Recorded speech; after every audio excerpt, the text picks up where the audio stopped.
కేసీఆర్ ముఖ్యమంత్రి కాక మున్పు సిరిసిల్లలో ఎంతమంది నేత కార్మికులు చచ్చిపోయారమ్మా? కొన్ని వందల మంది చచ్చిపోలే? ఎవడన్నా దేక్కిండా, ఎవడన్నా కానిండా?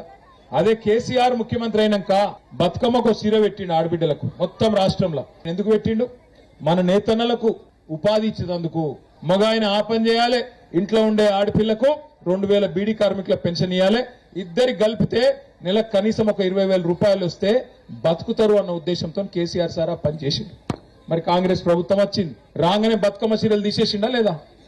ఇలా వస్తుందా బతుకమ్మ చీరే? 2 బతుకమ్మలకు కనీసం ఒక జాకెట్ ముక్క పెట్టిండా రేవంత్ రెడ్డి? మరి అయినా కాంగ్రెస్ కి ఓటేద్దామా? ఇక్కడ ఉండే కాంగ్రెస్ లీడర్లు వాళ్ళ దగ్గరికి మన ఆసాములు కొంతమంది వేయను, మన స్టేట్లు వేయను. సారు నీ కేటీఆర్ మీద కోపం ఉంటే రేవంత్ రెడ్డికి వేరే తిరిగా చూసుకోమను, మా కడుపు ఎందుకు కొడుతున్నావాయా? ఈ బతుకమ్మ చీరలు బంద్ చేస్తే మా సాంచలు బంద్ అవుతున్నాయి, మా బతుకు ఆగమవుతున్నది, చూసుకోవా అని చెప్పి అడిగితే ఏమంటాడు తెలుసా? మహేందర్ రెడ్డి అని ఇక్కడ నా మీద పోటీ చేసిన కాంగ్రెస్ లీడర్ ఏమంటాడు? ఏమన్నాడు ఎరికేనా? మీరు మాకు ఓట్లేసిర్రా?